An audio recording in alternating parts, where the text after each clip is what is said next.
Hello. Hello, hello.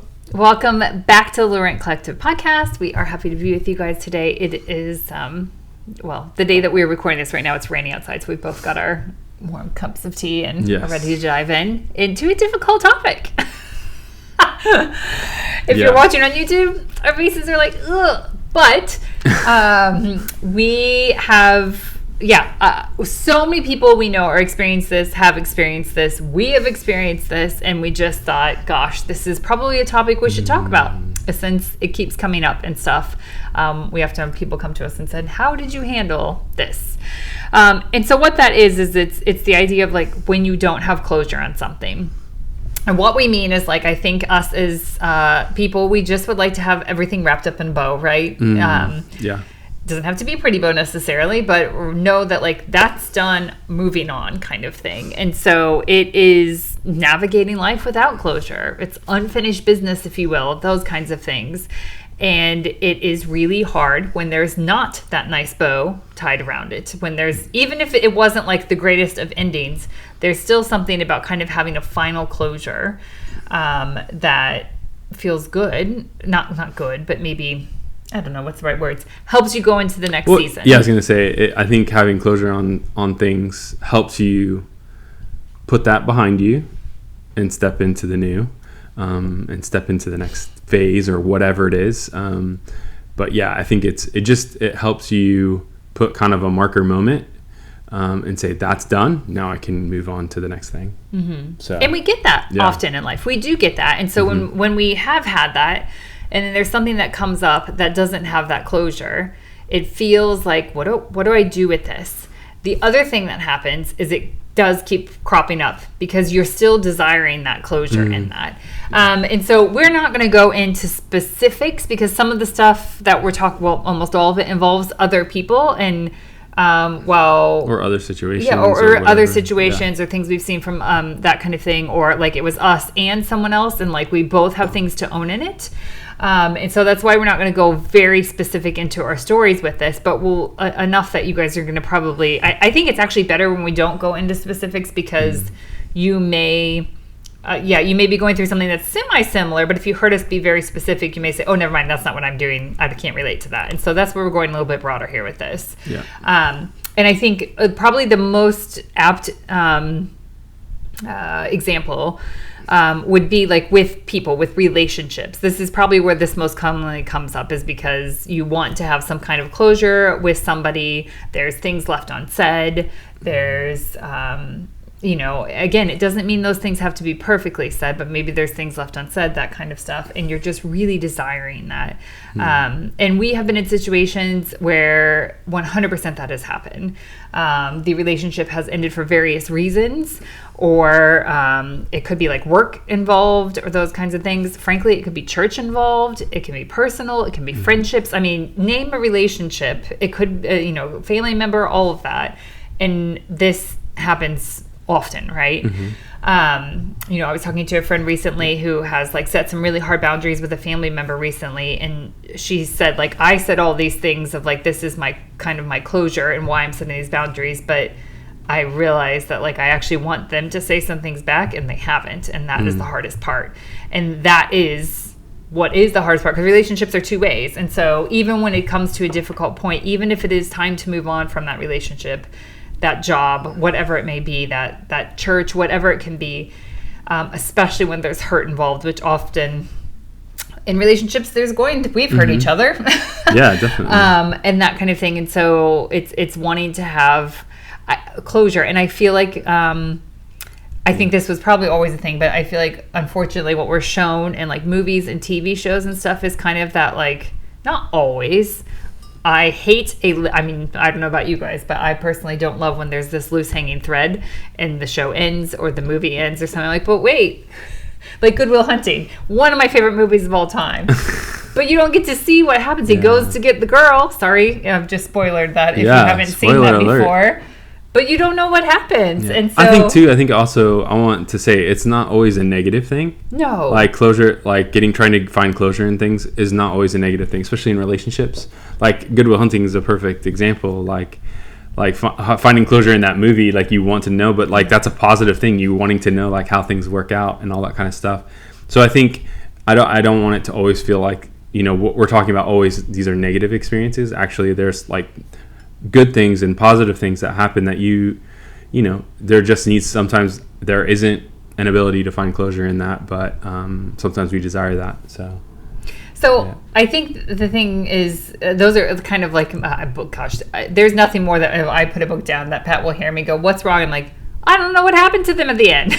And that kind of thing. That's really hard. It's really hard.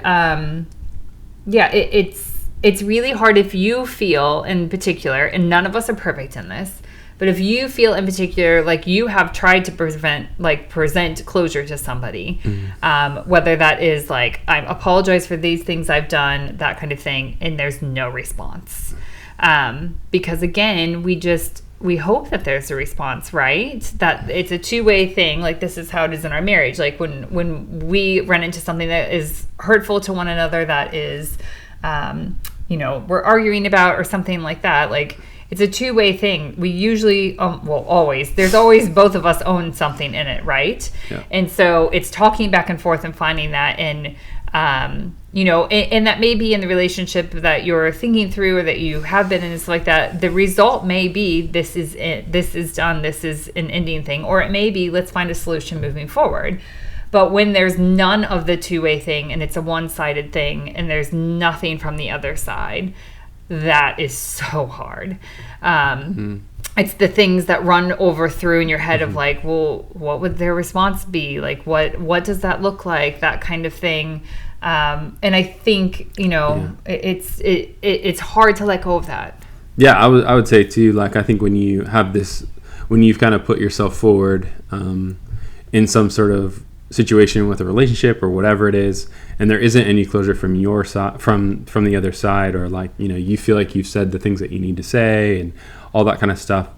I know for me personally, then if it's not kind of reciprocated, like, it kind of lingers. It just continues to linger on my mind. There's something comes up later on, months down the line, years down the line, whatever it is, it can like spiral you back into that situation, which then allows you to be stuck. I think that's the biggest thing that I really struggle with sometimes when there's no closure, is I feel stuck. I feel like I can't, move forward, right? Like we talked about, like you're trying to close a chapter and start a new one. But in a lot of ways, I think if there isn't any closure, if there's it's not quite right, I think especially for me, I get stuck in that. And I don't know how you feel, but like that, I definitely think that that's something that potentially spirals me in a way that isn't healthy. It's not good. And so I think, how do we then like move forward if we aren't having that closure is really hard. So. And we're coming at this, you guys, saying we're not perfect in this. Yeah. Like, this is something we're still learning. There have been some things in recent years that have been really hurtful, that there hasn't been any ounce of closure. We've tried, and there's been nothing responded. And so, I think a couple of things that have been helpful for us, and some of these we're still working through. So I'm saying that. One is, do what you can from your side. So it may be, I've had a situation years and years ago where I had a final conversation with somebody, with a friendship, and we both realized that like this friendship is done for the season. And that is really hard. It was for various reasons and that kind of thing, but we had a face-to-face conversation. As hard as it was to walk away from that and get in my car and be, it was a very close friend, and to be sobbing on the way home and stuff, I thought, okay, that was closure. We both said what we needed to say to each other. We did it in the most loving way we could, and we sent each other off. Do I miss that friendship? Do I miss what that friendship looked like? 100%. I miss it all the time. I'm getting choked up thinking about it. But I had closure, in it. I knew, where we both of us stood. Whether we agreed, we definitely did not agree with each other on those things and everything, but it felt like I walked away thinking okay, that was for that season. I'm so grateful for it. I'm so thankful for it. And now I have to move on. And like we said before, it's really hard when that's not there. And so we have done things like we have written a letter is often the easiest way. Don't be nasty in it. This is like you basically saying, really take a look. If you need to go like to a therapist or something to help you do something like this. I think when I say write a letter, there's two options with a letter. You're just writing it for yourself so you can get that out there and just dump that all out there. Or number two, you actually do send it, give it to the person, email it to the person, whatever way you have of communicating with them, if you think that's not going to be too hurtful for them. And when I say working with a therapist on it, like we did this, and it was really good for them to have someone else read through the letter and be like, oh, you're trying to put blame there. This is not what we're doing here. We're owning up to our personal things that you can say, I'm sorry because of X. I'm sorry because of this situation. Sometimes in some situations, you're not going to have much to apologize for because it may be way more one-sided than the other. Or you might have the most to apologize for. Or exactly. Yeah. Could be the opposite. And in either of those situations, I think the biggest thing is especially if you decide to give it to that person or whatever it may be, you can't expect a response. And that's the hardest part is, you know, we want a response. We do that. And so if you decide on that number two part that you actually are going to send it to the person or organization or whatever it may be, it's letting go and know, here, I have owned up to what I need to own up for and that kind of thing. And this is all I can do. I have done many times where I have done the letter where I've just written it for myself. And that sounds weird. But it is freeing in many ways that I can be like, that's off now. Doesn't mean it never comes back up, but it is something about just releasing that and thinking like, okay, like even though I have not said this, because sometimes that's not a healthy thing to do either. It will cause more drama, if you will, or hurt to send it to somebody. But there's something that happens when you do that and you write it out and everything like that. So not getting a response is really hard.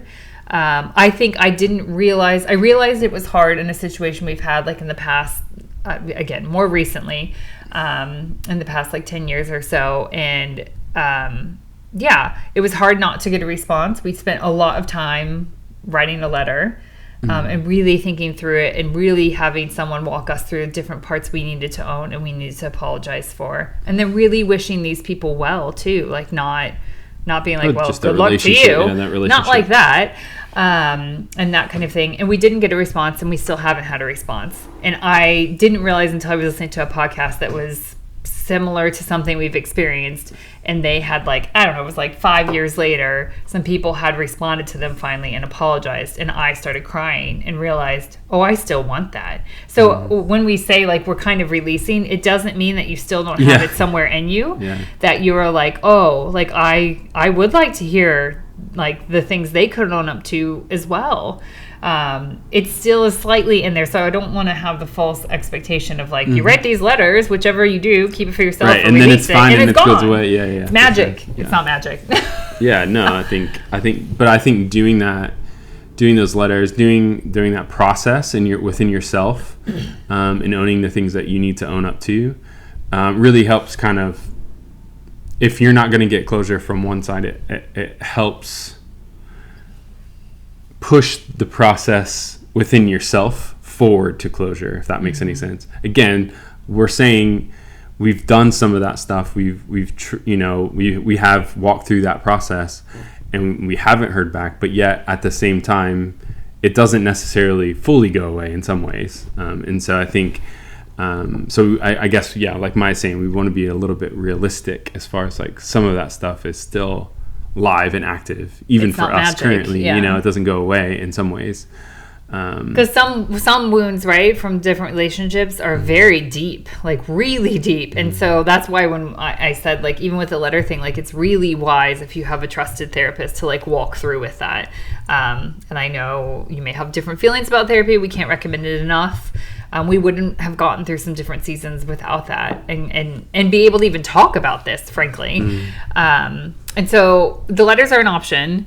And then I think the other thing is, and this, I guess I want to be careful how I say this, but the other option, it's not an option. I think all these things together are what helps us when there isn't closure, is to have trusted people you can talk to. and when I say this, I do not mean people that you go and you complain to about those people all the time. Like, that's actually not that healthy to do. No. And totally have done it before. And so calling myself out and us in that. Yeah, definitely. It's more people maybe that have experienced similar things. People who have navigated this before. It may look different, but they haven't had closure in something in their lives, and so they may have some wisdom to share with you. It may be somebody that you can just send a quick text to say, hey, I'm really having these hard feelings today about this situation. 2 years later from it or something, that they can, respond to you, and they know it and they understand what you're talking about and that kind of thing, and they can give you encouragement in that time. So I think that is super, super helpful, just as long as there's the understanding that, like, it's not like you're a gossiping, complaining person. Yeah, no, that's the biggest thing. I think it's not, pushing out that complaining aspect to it. It's more of just saying, hey, I'm really struggling with this at the moment. I've done my best on my part, but I'm still struggling with this. Can you, do you have any advice? Do you have any wisdom? How have you walked through your situation? Like that kind of thing, especially when you're reaching out to people that have gone through something similar or just are, a couple steps ahead of you that might have some wisdom in it, is really, really helpful. Because I think a lot of times, I know for me, talking with somebody and just processing it out loud really helps, like, change my perspective on maybe where I'm at that moment or whatever. And so that one is definitely helpful for me. So yeah. And especially if you know someone that can look from both sides. It's hard, of course, and I do this too. When I have a close friend that's going through something and they're struggling in a relationship, of course, I'm going to always see them in the better light than the other person. And sometimes that is the case. But, like, so it's good to have somebody that is good at looking like one of our friends, like, has always said, like, the mountaintop view, to be able to be like, I see these things going on from up here, and to be able to present that to you is really wise and really good. Yes, you still need those friends that are in your corner that are like, what? That's ridiculous. Things like that. Yeah. That's important too. But, like, it's really good to have a couple of people that maybe can give you more of that wider breadth of thinking of and it's hard, of challenge you, being like, do you think you have something to own in that? Do you think maybe you could have said that better? Those kinds of things. Those are really hard, but those are some of the things to hear, but those have been very helpful. I think the thing that I would recommend, probably both of us would recommend, because we've done it, is to, in that relationship when you don't have closure, a very unhealthy thing to do is to continue to follow those people on social media, is continue to try and, like, Google, what are they doing now, or things like that. You will do it eventually, but, like, unfollow. It's just not, when there's still hurt there and there hasn't been closure, even if there has, frankly, been closure, and it's still hurtful, though, it's really hard to see someone else maybe doing the same thing that was hurtful to you, but they don't recognize it, or acting as if they've never done anything wrong, or whatever it may be. Well, that's more from your perspective. That's from your perspective, I guess, exactly. that you're looking at that and seeing, seeing that. Whatever. But, or frankly, like, we have some friends that we know that have dealt with some stuff that then it's called something. I've totally lost what the phrase is called, when somebody's writing a post, a social media post, and it is directed at you, but they don't use your name. What is that called? It has a name to it, and I've completely forgotten it at the moment. That's happened to us. It's not trolling, is it? It's not trolling. It has a different name. I feel like that's all our kids talk about in our house. Yes. But that can be so hurtful if you see that. Now, we've had it where some friends have been like, oh, so-and-so made a post, and I was like, nope, don't want to know, like, don't tell me, or they've screenshot, or unfortunately sometimes they've screenshotted it and sent it to us, and we're like, oh, that would have been nicer for you not to do that, actually. And so, first of all, don't do that. That just makes it worse. So if you're struggling with something in a relationship and stuff, I'm a writer, and so I do tend to write things out, but I will write more on the struggle side of things, not pointed at the person, if that makes any sense, because that just makes it worse in your closure, and you finding your personal closure in it. That really doesn't help to call somebody out and a majority of people can figure out who it is or something like that. Like, that's just not helpful. And so... And I would say, we know somebody, one of our single friends that has been, like, dating and stuff like that, has gone through this where they have been like dating for a while and then just completely ghosted. So talk about no closure with that. And completely all of a sudden not hearing from the person, but they were following them on social media. And so they keep following them on social media and that kind of thing. And like, that would be another example of not having closure and not great idea to keep following them. Just completely block them and things like that. Yeah. That's helpful. I know for me, I did just block those people completely. And that sounds weird to put the block thing on it, but I didn't want them seeing my stuff either, if that makes any sense. Not always. That's not the case for everyone. But like if there really is a certain situation that you think, I mean, I can think of some extreme things we know that friends have gone through that is the most, you have to block them. But sometimes it's like, I'm not sure. And sometimes it's just a realization that it wouldn't be healthy on either side of the fence, if that makes any sense. Sometimes it's not a big deal. Like there are other people I haven't had closure with that like, if something comes up with them, I'm in a really healthy place with it and it doesn't bother me. Like that's okay. And so you just have to sort it out with yourself with that. But it would be at least a recommendation for a long period of time to not be following them on social media or something like that, because that makes it more difficult. And so I don't think we've given you guys answers because there is no complete answer in any of this of what is, because your situation is going to be different. That's why we didn't go into complete specifics. I guess I gave a specific of ghosting and dating and stuff, but your situation is going to be different. There are sometimes I know like our kids have been really good friends with other kids and like we've been close with that family for a season and then the kids grow apart and it's not that we're not still friends with those parents, but it looks different. And so that's another kind of weird closure thing of like, that's a closure of a season of now we're going to get together with the parents, but maybe it's not like anything dramatic has happened with the kids. It's just they change, they evolve, like that kind of thing. And so that's always kind of weird. You know, some of those parents we've had conversations with, that kind of thing. So, I mean, there are so many examples of things that are like maybe, what's the right word? Lower level of closure and like a higher level of closure that you wish you had. And life, unfortunately, has a lot of it. Yeah. As much as we want to think it all. I think the biggest thing, too, is like understanding the why do you need the closure in it. And I think, you know, there are certain things that we do need closure, specific, like really hardcore closure in it to like move forward, you know. But hopefully some of these, you know, little tidbits and advice that we've given you can really help you kind of make that next step when you don't have closure. I think that's the hardest thing. But like, I know for me, it's always, you know, I always fall back onto that. Why do I need closure in this? You know, again, with like, you know, with friends and, you know, our kids' friends that, you know, eventually it's changing and stuff like that. Like that example, like, why do I need closure in that relationship?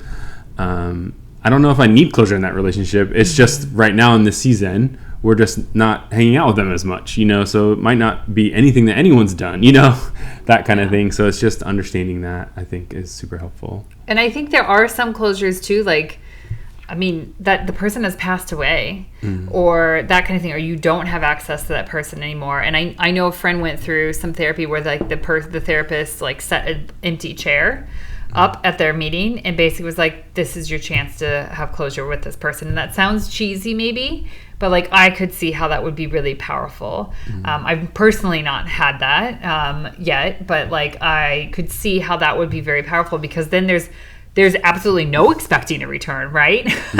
Like that's not possible. And so how do you find closure in that? Or at least your personal closure in it, because you're not going to expect something at all from that person. So, and those can be extremely painful, unsaid things, that kind of thing. And I have heard the advice sometimes of like, leave nothing unsaid. And you've got to navigate whether it is healthy for those unsaid things to be said to that person, or again, write yourself a letter, do the chair thing, do whatever that looks like, that it just needs to be said to yourself. Like you just need to say it to yourself. You need to own up to some things, and it will help you in whatever next relationship, or like you were saying, like a similar situation that comes up, it will be less triggering. It will be less, it will be less hurtful already. Like bringing that into a new relationship is really hard. And that person has no clue maybe of what your past is. And that kind of thing, that they would even have inkling that would be triggering for you. So that's why it's important. And if you do, because they're gonna, like Pat said, it's gonna come up. There's gonna be stuff that you're like, oh, this seems familiar, and you start to kind of like close in, go into your shell, that kind of thing. Those are really good things to pay attention to, and like then seek out help during those times to navigate through that. So sorry for the hard topic, but we're all about being vulnerable here and not like just skimming over things. And since it feels like a lot of people are dealing with it right now, we just wanted to talk about it and say there's no pretty bow. Unfortunately, we're all going to have to navigate not having closure in life. And it, unfortunately, I want to be like, oh, that's the season we did, and that's never going to happen again. That's not true. And I think, too, there's not like a certain way or a certain system that's going to fit every situation, right? And so, yeah, you're just sometimes going to not have that closure. Yeah, and that's why we've just given you, again, I don't even know if the word, you used the word advice earlier. I don't even know if it's advice or like tips. It's more like, here's some things we've done and have been helpful. I know there's other things out there that are helpful too that we haven't actually tapped into yet or tried and that kind of stuff. And so there are tons of stuff that you can look at for resources and things like that. But these are just a couple ideas of things that we've done that have been helpful. It doesn't mean we have complete closure on things, but that they've been helpful in navigating into the next season in a new relationship or a new work thing or whatever it looks like. When there has been closure. Yeah, I mean, I think it's as well as like maybe you're listening today and you're like, oh, I haven't actually thought about that, and that is kind of holding me back in this, or not realizing it. So hopefully, even if you didn't get much from this podcast, at least if you realize maybe this is something that you need to step into a little bit with yourself. I hope that's a win today. Yeah, that's true. That's true. Really true. Well, we are so thankful for you guys listening. Do let us know. We're fine talking about this hard stuff, you guys. So do let us know if you have, questions or things that you're like, what do you guys think about this? We'd love to talk about it. And again, we're not always like, we've come to you today to say, this is not something we're perfect at. This is something we're constantly, far from in, and that kind of thing. And we are not going to always have this 3-step plan for you. However, we think that's how most things are in life. There's not a 3-step plan to like do these certain things. And so do let us know your questions and everything. You can send those to us over on @Laurent Collective at Instagram, or pop onto our website, laurentcollective.com, and email us, or whatever way it is Leave easiest. A comment on YouTube. Yeah. Whatever way is easiest for you to get in touch with us. We're fine with that. And we would be, it would be fun to talk about. It's great to hear from things. you. Yeah, exactly. Thank you so much for listening, and we will catch you next time. See ya.